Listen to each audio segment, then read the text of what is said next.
I'm Marilyn. I'm the CEO and founder of Cosmic Centaurs and the host of our weekly live video series called Centaur Stage. We are in the middle of our second season, all about the magic of teams and what makes teams cohesive, high-performing, and happy. This season, we've decided to go for 4 different chapters, and we're now kicking off our 3rd chapter, all about coaching teams. After having covered team dynamics in the first chapter and how to build teams in the second, we now want to learn about how to coach and train team members and leaders to create the best environment for their teams to thrive. As you all know, every Thursday I am joined by experts and thought leaders on our LinkedIn Live at 3:30 p.m. UAE time. We are going to share insights, experiences, and perspective on the topic of the day. Before we begin, of course, do show us some love. Give this video a like. Share it with somebody who you've been discussing psychological safety with and who might find it fascinating. And of course, as always, do leave your comments, tell us where you're joining us from, and ask any questions you may have. I will try and make sure that we have time for Hayley to answer them. So let me introduce Hayley Lewis then, real quick. Dr. Hayley Lewis is an award-winning psychologist with more than 20 years experience in the field of organizational and business psychology. Her specific area of expertise is leadership and management behavior and how this can affect culture and performance. And she spends most of her time supporting organizations of all sizes on these issues. Her academic research is in entrepreneurship and the psychology of success for women in business, and she helps women wanting in the early stages of business ownership. Her experience includes 11 years leading various local government services such as organizational development, ICT strategy, customer service, communications, and digital transformation. And during this time, she's won national recognition for her work on leadership development and culture change. Before this, Hayley spent 8 years at the BBC, where she was an organizational psychologist, supporting leadership development and executive assessment activity, and where she worked on what was then the world's biggest culture change program in 2001. As well as running her own consultancy, Hayley is a lecturer on master's programs in organizational and business psychology programs at several UK universities. Her special topics are organizational culture, leadership behavior and development, and building high-performance teams, music to our ears. Hayley is a chartered psychologist and associate fellow of the British Psychological Society, and in 2021, she was identified as one of the most influential thinkers in HR by HR Magazine. Hayley, I'm so glad you were able to join us today. Thank you, and I hope I can just live up to that introduction. Well, it seems you already have, so you're good to go. I'm sure you're going to do amazing.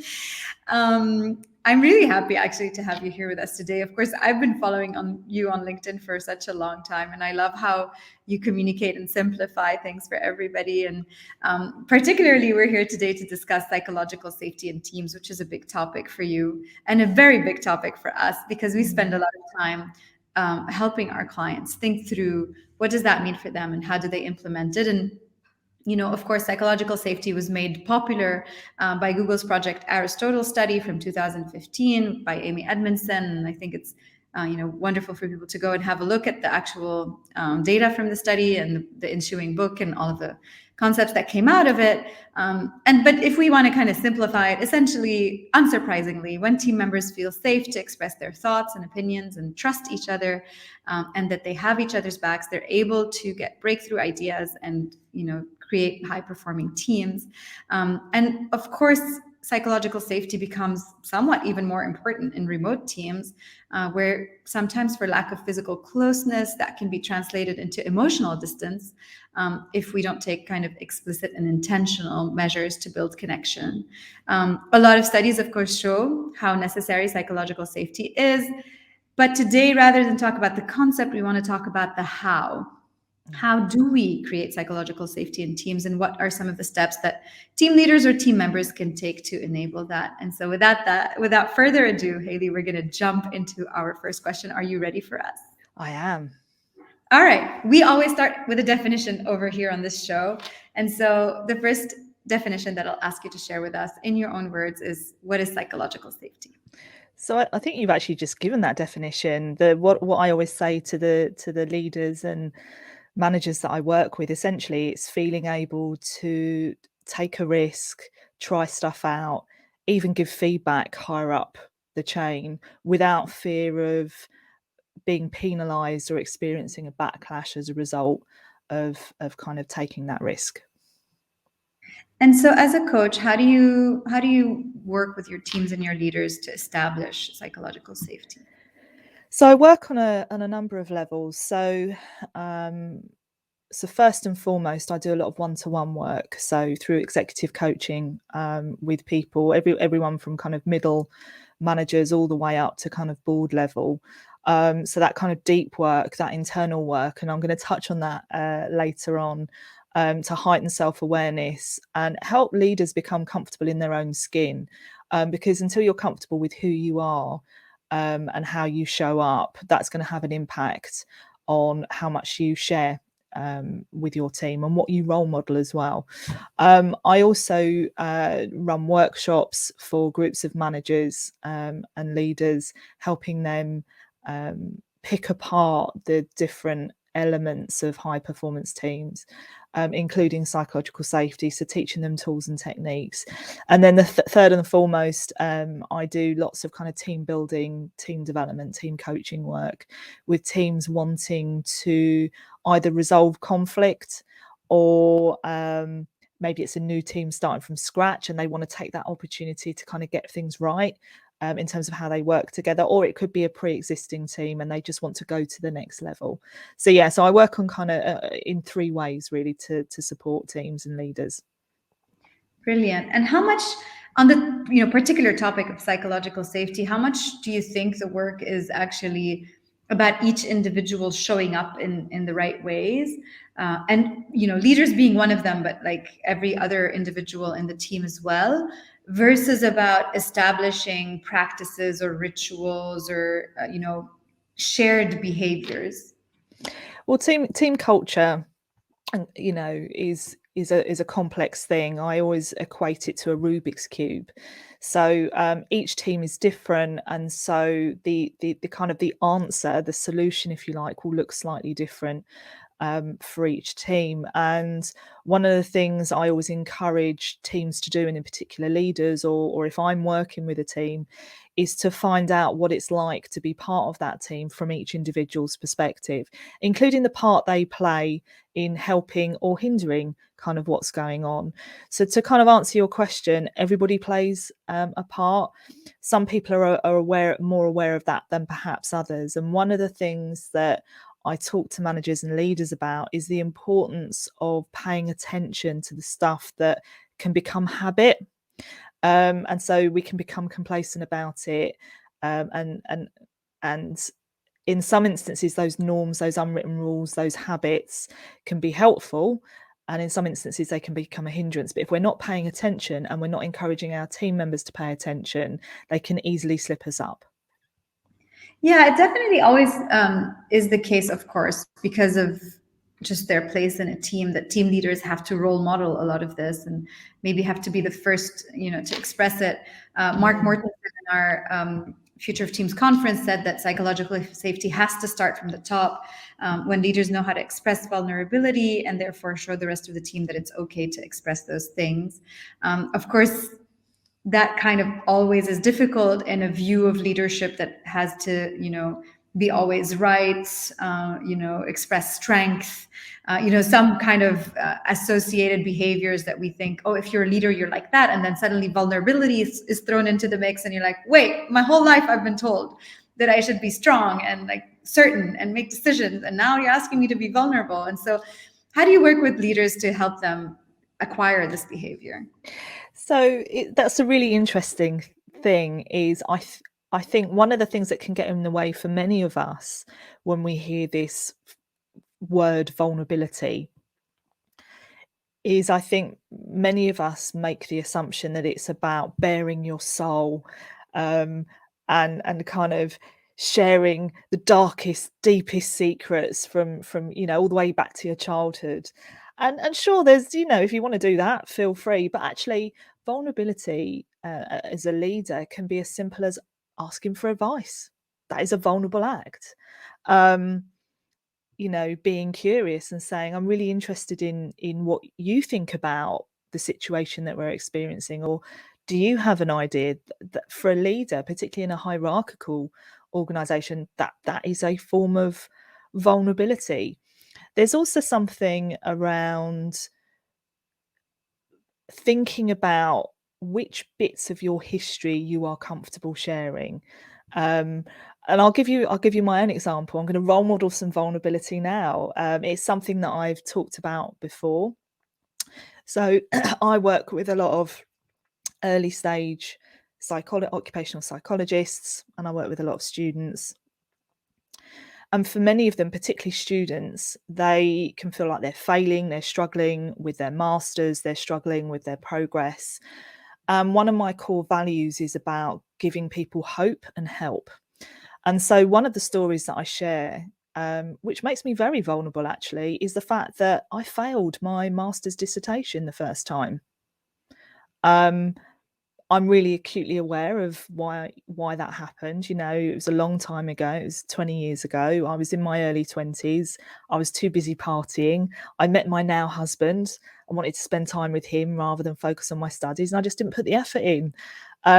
Fortunately, I succeeded on the second go. But when I share that story, I can almost see the relief from students and kind of early career psychologists. And lots of them say to me that they would never have thought that. What they see is the end product, if you like. They see me now. And they're comparing where they are now to where I am now. And kind of by being vulnerable and sharing one of my failures, it gives them hope as part of their own journey. And I've had such good feedback on sharing that story that actually it encourages the habit of continuing to be vulnerable and sharing aspects of myself. Yeah, I resonate with that a lot. Something that I also always do, whether it's with, potential clients or partners or even somebody I'm interviewing to join Cosmic, is I tell them very casually how I got fired in the beginning of the pandemic. And as you say, you can see the change in attitude even with a complete stranger instantly. Yeah. So they're like, okay, well, this girl who's trying to pitch me this thing or interviewing me for a job, or okay, she's been through a rough time too. We can be real here together. And I totally see that. And I think it's such a powerful tool to just, as you say, it doesn't have to be everything. People don't know every detail of my existence, but sometimes just saying, I know I look, I'm someone who like in a conversation can be like super present, I have a good, whatever. I can talk. Let's put it that way. And so sometimes I can be, sometimes people's first reaction to me when I was younger was they were just intimidated by me. And I've learned how to actually just say like, listen, I'm just like you. I may look different. You think I'm different, but we have so much in common. And I really think that sharing a failure is such a great way of doing that. Or it's not even a failure, honestly. It's just a setback, I call it. I love that, Marilyn. I really love what you just said there around finding what we've got in common. Yeah. And I can't help but think that that's one of the essential ingredients of psychological safety. If we're spending all our time focusing on what makes us different, where that means we're constantly pitching ourselves against each other. We're opposite sides of the table. Whereas if we try and find what we have in common, even the littlest thing, it puts us both the same side of the table. And actually we can then focus on the problem rather than the personal. Yeah, and the relationship between us. I Absolutely. definitely agree with that.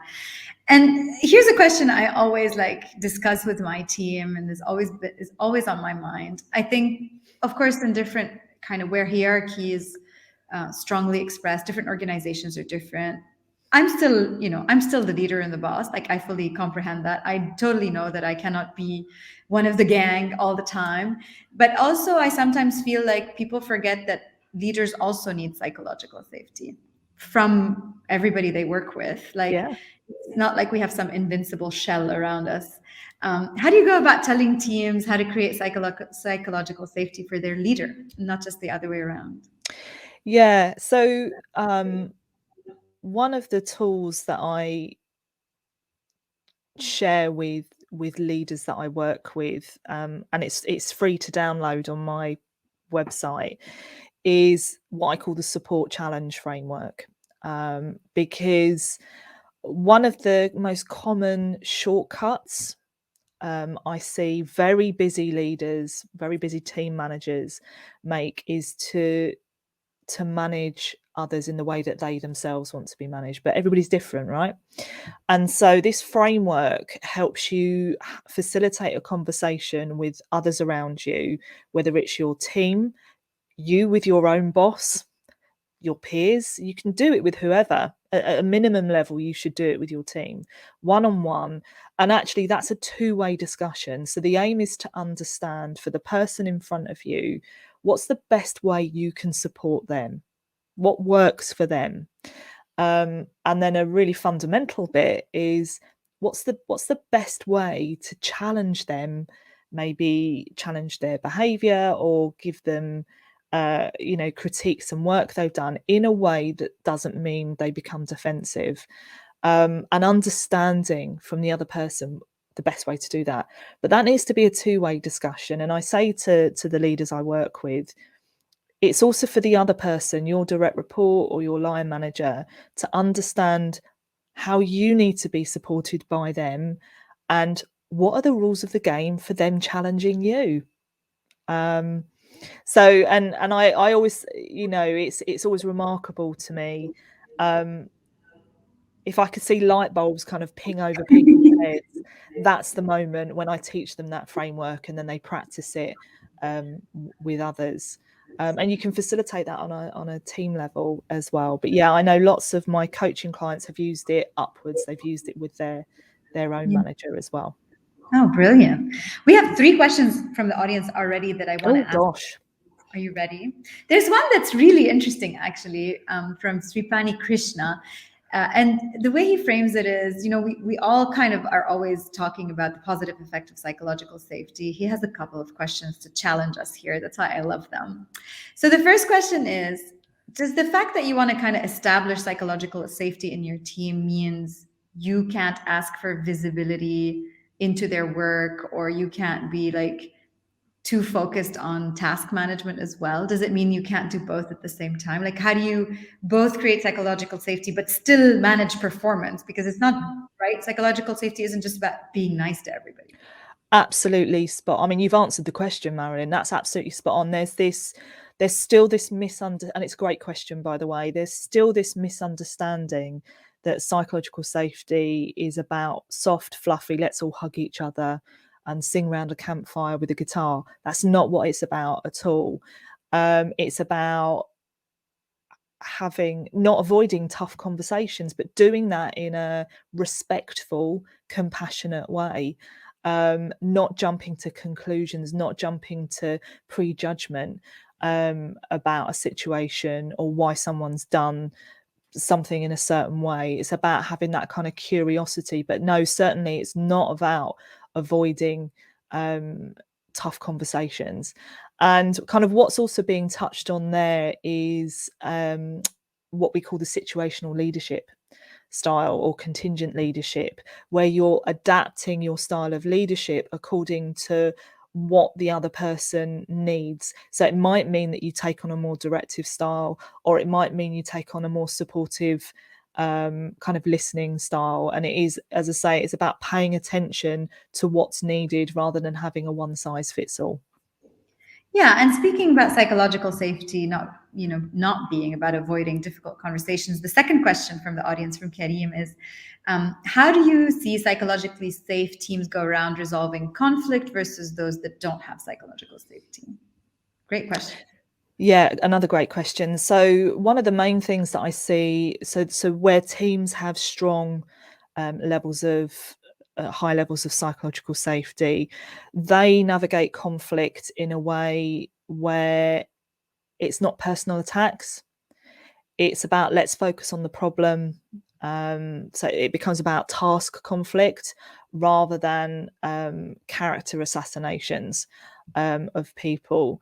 I think the other thing I see is, again, the conversation takes place. Between, whether it's between two people or whether it's a subset of a team, the conversation isn't avoided. Whereas in some of the teams that I see with lower levels of psychological safety or even none, those conversations take place behind each other's backs, or somebody will go to the manager and ask them to sort it out rather than try and kind of have that conversation themselves. That's such a great point. Actually, last week we were playing a game with my team where we were split into two teams. This is animated by another company. And the way that the game is designed, you can strategize as a team and then you go into the heat of the action.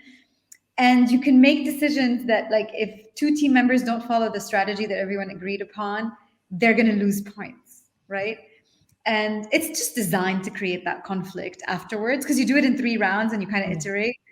Um, and something that the person facilitating this observed is like, but the losing team wasn't like upset at each other. How come? Like, do you guys not engage in conflict? And it's like, and that is exactly what I brought up. I'm like, we engage in lots of task or process conflict, which is like, I don't think this is the best way forward. That's not a great idea. How about we try a different strategy, et cetera, et cetera. But no personal conflict. It's never like, even when it is even if it's me and I made the mistake and it's blatantly my fault, the way that, I try to get my team to kind of wrap around the mistake as well. What can we do to do better next time? As opposed to, Marilyn, you're an idiot and you've messed this up. Yeah. Great question. Yeah, absolutely. Third question from our audience, from Daniela, and that's another good one. There's a lot of that discussion between like team leader, team member, but how can team members themselves help each other feel more psychologically safe? Again, it starts with doing the work. So having and to varying degrees, this does start with the leader almost putting in place the template. So a recent conversation I had with a group of leaders, the question I asked them is, did they have a plan throughout the year of regular team building activity? Now, what I'm not talking about is, swinging from trees, or kind of, map reading on a moor somewhere. That's not what I'm talking about. There's a place for that, but what I'm talking about is a carefully thought through mix of things across the year. So formal, informal, in work, out of work, maybe during lunchtime or whatever, different ways for people to connect and become really familiar and get to know each other. Because we know one of the things that really facilitates psychological safety is levels of familiarity people have in the team with each other. The more familiar they are with each other, the much more likely it is that they will easily and readily share information and knowledge with each other without the leader kind of constantly having to kind of suggest that they do that. So it really starts with you basically can't leave it to the gods, to chance, to accident, or do things at random.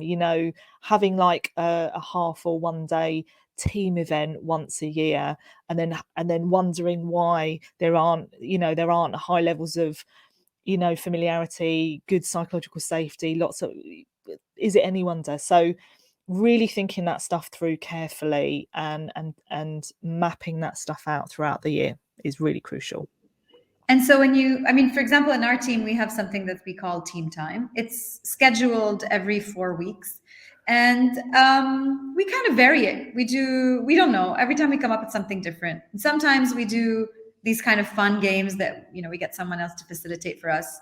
And we learn a lot about each other as team members. Sometimes we do like more formal things, like a workshop around our values, or, one of our team members had done this cultural survey for us because we all come from different parts of the world, and said, well, Marilyn, here's where you rank on these cultural dimensions, and are you or are you not close to the kind of what your culture is known for? And so every time we do a lot of different things. Is this the kind of activity you're talking about? Yeah, definitely. So it should be a mix of learning activities, stuff that helps you get to know each other better, stuff that makes you explore performance in a deeper way. So taking that time out to kind of reflect on how things have gone. It's something that I used to do with the teams that I led. So I had there were 5 teams in my area, and I had 5 managers reporting into me. And so we'd obviously have the kind of the more operational team meetings, but once a quarter, I'd take them off site. It would be a mix of reviewing our performance and objectives in the previous quarter, using that as a basis to think ahead in terms of what our priorities were moving forward. There was an opportunity to do some learning. So if somebody had been on a course and maybe learned a creative technique, it was an opportunity for them to share that, or we got speakers in. But I tell you, the most fundamental thing was taking them out for lunch. Yeah. And we talk about all sorts. We talk about, if somebody had a new baby, or, somebody's mum had gone into hospital, or like there's a real power in breaking bread with people and just connecting over food. I have to say, 9 times out of 10, whether it's been my own teams or whether it's when I've been working particularly with teams in conflict, food has been the great leveler. It's the one thing we all have in common. We all need it. And Yeah, most that's people a like to forget. brilliant point. Absolutely. For those team members that live in the same city as me, so live in Dubai, when we get together, we all work remotely, but like once a week we get together, and one of the things that we do is we cook together. Love that. Part of our day, and then we sit down to eat, and yeah, we always joke that it's like such a great team dynamic exercise, even just cooking and eating. And to your point, yeah, conviviality and hospitality always in the day. And I don't know if you know this, but we developed, actually, because of this observation, that like when we were far from each other, there might be so many like small details of each other's lives that we miss out on.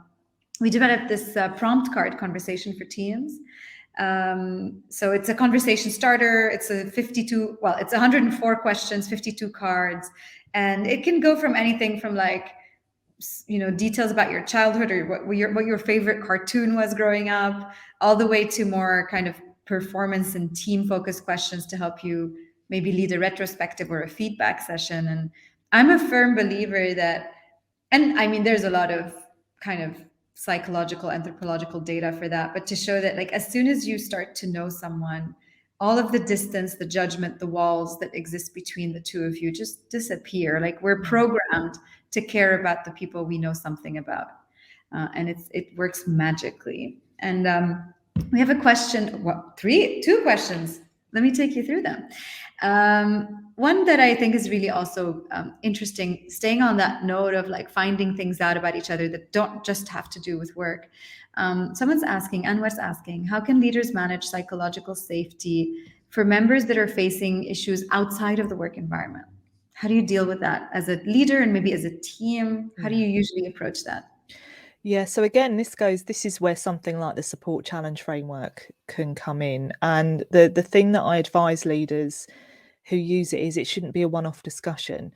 So even if you use it every few months and weave it into a one-to-one, because things can change for a person. And if you're not aware of that and creating a space for them to open up to you about that, how can you give them the support that they need? So, for example, if somebody is looking after a terminally ill parent, that's something that I went through a couple of years ago, they might need time off in the morning to take their loved one to a hospital. But if you don't know that and they're coming in late, you can jump to all sorts of assumptions. So that's where something like the support challenge framework can come in. I tell you what, though, the other powerful, and I was about to say simple, but for some people it's not a simple approach, is silence. Actually not feeling like you have to have all the answers for the person, and actually creating space for them to open up. So I'll give you an example. This is a long time ago with a team that I managed a long time ago, and one of my direct reports, there was something going on. Their performance had dropped. And it was causing it, they were running a really operational part of my area, and it was causing a real problem. It was having a knock-on effect on customers. And now my tendency is to jump in. I'm very solution oriented. And I learned this from my husband. My husband's a real introvert. I will jump in and go, well, what you need to do is X, Y, Z. And I haven't always listened fully. or kind of honoured the space. And so with this particular person, we had a one-to-one catch up, and I thought, okay, I'm actually going to be more silent. I'm going to ask how they are, and then I'm just going to ride the silence. So what I would have tended to do before that is, unless they answered in like a nanosecond, I'd jump in. And so I set myself the goal of keeping silent for 30 seconds, which can feel like a long time when you're talkative. And I looked out the window and counted to 30. And then what happened is the person opened up about what was going on for them. And they talked openly about some mental health issues they were experiencing, and the impact of the medication they were on was getting in the way of their decision making. And we ended up having probably one of the most powerful conversations I've ever had. And it meant that I could then learn more about what they were experiencing and how I could best serve them as the leader. So understand what's going on for the person, but hold the silence. I think as leaders, particularly in a hierarchical organization, we're taught that because we're in a senior position and we earn a certain amount of money, we not only must be asked questions, we must have the answers to those questions. And actually there is a real power and act of vulnerability in being silent. I love that. A mentor of mine said that to me. He's like, I learned, because he spent some time in Japan. He said, I learned in my time there that when you ask a question, you wait for the answer. I guess it was cultural for him. But I'm definitely exactly like you. Like silence is like, whoops, I got to fill this one up, but I have learned to stop doing that. Marie asks us, what are some examples of workshops or trainings on psychological safety? So you gave us a few tools, the support challenge framework being one of them. Is there anything else that comes to mind? So Amy Edmondson herself. So the thing that so the myth that I always bust is Amy's research is from the 90s. You know, she did her research into psychological safety, and it wasn't Google who brought it into the world. I think there's this assumption that it was Google, Project Aristotle, that created this concept. And yes, their project raised the awareness, but Amy's been working on this for a long time, and it's been wonderful to read The Fearless Organisation, which is her book, and there's a website that accompanies that called The Fearless Organisation, and there's a free tool on it. You can download a tool called the Team Scan, and you can baseline your team's level of psychological safety. So I'd encourage people to I can just imagine everyone's kind of looking at the Fearless Organisation now. But yeah, there's some free tools on there that Amy's created, and they're evidence-based tools, which is really important to me as an academic and practitioner. Yeah, absolutely. Yeah, I think Project Aristotle, I always say Project Aristotle was to psychological safety kind of like what IDEO was to design thinking. None of these things like suddenly erupt one year.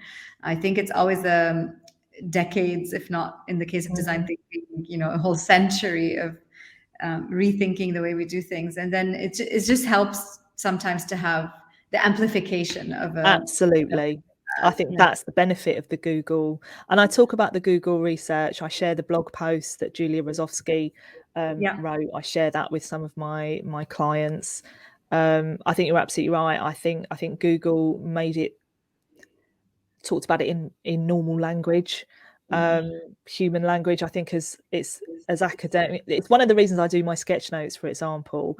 I love academic research, but I also get frustrated by it. It's not always easy. I don't even understand it half the time. But yet there's some really beautiful, valuable, rich stuff for managers and leaders that they will never ever access. And so that's why I want to translate it, and that's where things like the Google research comes in really handy. It almost acts as a translator between the academic evidence and kind of the real world experience. Yeah, completely. I spend my time trying to do that. And similar to you, that's why you made me laugh. Sometimes I'll read a paper, I'll be like, I think I need to read this 10 more times. Read each line, read each sentence like 5 I do not know what everybody just said, but I feel like I should figure it out. And then try to translate it, because being a practitioner, although I'm a geek and maybe one day will take time to become an academic. I'm a fake academic. I think it's so important to have, as you say, evidence-based recommendation for my clients. I refuse to go into a meeting and be like, I think you should do that, but it's so important to be able to translate it, because that's when you can have real impact. That's when you can scale the lesson, right? And allow more people to benefit from it. And let's talk about your sketches for a minute. What got you into that? So I get this. This is probably the most common question I get asked. I don't get asked a lot about psychology or my practice. Well, I do, but the thing that I get asked about the most is the sketch notes. So I first discovered sketch notes in 2016. So it was in the first few months of me setting up my own business, so Halo Psychology, and I was struggling to get traction. And kind of be noticed, if you like. And I was doing your blog post and so on and so forth. And then I discovered the most beautiful sketch note by a guy called Tanmay Vora that some of the viewers today might be familiar with. And I love Tanmay's work. And I always talk about his work. And I really resonated. And it resonated with me because one of the pieces of feedback that I always used to have as a leader, so when I had 360 feedback, for example, one of the strengths that people always commented on was my ability to make simplify the complex, and help people understand. And I've always liked art, so it kind of spoke to me. So I gave it a go. My first one will never see the light of day, but I gave it a go, and then I put a couple out, and they got really good feedback. And then there was one that went viral. Like I literally had to come offline because it was so overwhelming, and I thought there's something going on here. And I think in a really complicated always on, hyper connected world, actually having something that synthesizes sometimes hard concepts is something that people seem to want. And so that's why I ended up creating Sketchnote Monday. So there's a new sketchnote that comes out each Monday. I'll talk about the book or the research behind it. And now around 50% of my work comes off the back of sketch notes. It's something that's resonated with someone. It's an issue they're dealing with, and they're like, could I have a chat with you about something that's going on? So that's how I got into it. And look, who doesn't love a bit of colouring in? I find it, so I don't use any software. It's all by hand, pencil and then pen and paper. And I find the kind of the embodied experience and the colouring in, it's almost like a form of mindfulness for me, with the added benefit of hopefully I'm helping people. That's brilliant. I love that. I used to do a lot of, in my previous life, when I was more on kind of the digital side and the tech side, I used to take a lot of notes. And then when I went to university for my executive MBA, I was like the complete like weirdo in the class. Because of course, in an executive MBA, everybody's like a very serious, like corporate person. And I was there like drawing things, and I had like all these coloring pens, and everybody was just like, who is this person? And actually it allowed me to also start conversations with people, because they're like, and then they saw my notes and they'd be like, can I get them for my exam? I'd be like, yes, you can. But I do agree. I think a bit of vibrancy and color, and also simplifying things, goes such a really long way. I'm going to ask you a question here from Rhea in the audience, who, by the way, says she's loving this conversation. Psychological safety touches on so many areas, including trust, boundaries, silence, questions, transparency, and privacy. But she asks us, are there key types of personalities that you need in a team who help enhance psychological safety just because of their way of being? Are there people who just exude trust? Great question. And it's not an easy question to answer. So I'm going to give the stock psychologist response of it depends. And any of my students watching this will roll their eyes because I talk about the importance of context. So I'm not saying there aren't any studies, but I'm not aware of any studies that have specifically looked at the role of personality type in relation to psychological safety. So anyone watching who's thinking of a dissertation topic, there's one for you. That being said, there are some there's an aspect of our personality which feeds into how easy we give trust or not. So there are some of us who give trust freely, and then somebody does something, they might break our heart or whatever, and we take that trust back. And it's almost damn near impossible for the person to get the trust back from us. You then have the other extreme, which is much more like my husband. So I'm more like that person. And then you have the other extreme where people like don't give trust readily at all. Like they make other people go through the 7 labors of Hercules, and then they might give you a little bit of trust. And then you've kind of got it's almost like a spectrum. And that absolutely can play in. There was a really interesting study led by Anna Christina Costa that looked at the link between trust and team performance. I've written about it on a blog post on my website, and what she found is the more trusting a leader is, the more they give this thing called felt trust. The more likely it was there would be high levels of psychological safety in a team. But yeah, great question. Not an easy one to answer, and it depends. I love that. Every good question is answered by "it depends." Is the level of confidence of a leader an indicator? Possibly. Again, not aware of any specific studies or case studies that have looked at the role of confidence in a leader in relation to psychological safety. But I think if we're saying that being vulnerable, whether that's asking for advice or sharing a bit about your history, if we're saying vulnerability is an important thing for psychological safety, then being vulnerable surely requires a little bit of confidence in yourself to do that.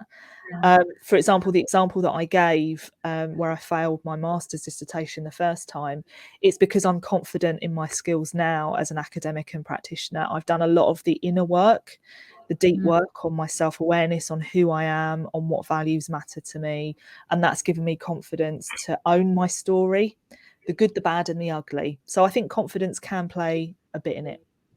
Absolutely. And then maybe a controversial question, but are there situations or industries or types of teams where actually it's better for the outcome of the team not to have psychological safety? Like the example that comes to my mind, but maybe you have less dramatic one, is like maybe if you're a spy, it's better if you don't trust everybody. But do you see that there's a specific kind of space where psychological safety actually should be a no-go for the outcome of the project? I would say psychological safety is important for all teams, even spies. So if you think about MI5 and MI6 in the UK, I've probably set off an alert by saying that now. They are part of a team, and we're talking about people's lives here. You want to know that your team has your back. If you're putting yourself in a dangerous situation, so you actually need to be able to trust the people that you work with. I don't think it matters if it's a sales team, if it's a nursing team in a hospital, if it's an admin team. Psychological safety matters in all teams, because most of us spend most of our time at work or doing our work. Obviously, in a pandemic world, we aren't often in office or work buildings, unless you kind of work at a hospital or police station or something like that. And so to do our best work and show up as our best selves, we need to feel comfortable and safe. And so psychological safety matters in all contexts. Beautiful. I think that's a great way to kind of get to the end of our conversation. Although I really enjoyed this and I wish we had more time together today, but maybe we can have some time off live some other day. It's been a lot of fun chatting with you, and I've learned so much and laughed quite a bit. I was on mute, so most people couldn't hear me, but when you described you and your husband, and I was like, wow, it sounds like just exactly like my situation. It was hilarious. So with that, we come to how we wrap up our episodes, which is our rapid fire round. And we've prepared 5 questions for you to complete. Are you ready? I am. Okay, let's go. So the one thing every team needs is, and you're not allowed to say psychological safety. What's the Time other to get to know each other. Oh, brilliant. What's the one thing a team needs to avoid at all costs? Complacency. What is a good team leader? A good team leader is Self-aware. excellent. What's the best book on teams? The Culture Code by Daniel Coyle. Brilliant. And what is your favorite team ritual? Checking in over a coffee or a cup of tea before the formal meeting starts. How are you doing? Yeah, that goes such a long way. We have a few messages here from the audience thanking us and they, telling us how important and critical this conversation was. So thank you so much, Hayley, for taking You're the welcome. time to come and share all of your insights. And you guys, if you do not follow Hayley already, you must. And you must enjoy her beautiful sketches on every Monday. It's a moment to stop and just, take a minute to learn a new concept or a new way of doing things. And we're very grateful that you take the time to put them out, Hayley. Thank you so much also for making the time for us today. You're welcome. Thank you for having me. It's always I'm always chuffed to be asked to do stuff like this. So thank you. Brilliant. And of course, thank you to our attendees for tuning in and their amazing questions. And of course, you can keep the questions coming, guys, because thanks to the power of the internet, this video will be around on LinkedIn forever, hopefully, for as long as LinkedIn is around. We'll repost it on YouTube and our website, but do add questions, and then maybe Hayley can find a minute to go and answer you in the comments. And as always, we'd really love it if you went to our website and subscribed to our newsletter if you like our content. That way you can stay up to date and never miss another Centaur Stage episode ever again. And before letting you guys go, of course, as always, please mark your calendars for next Thursday, January. Why does it say January 13 on my script? That's wrong. February 10th. At the same time, I'll be hosting Helen Dunnett, a business performance coach and training, to discuss how she coaches teams. And I do hope to see all of you there. Signing us out, and see you next week.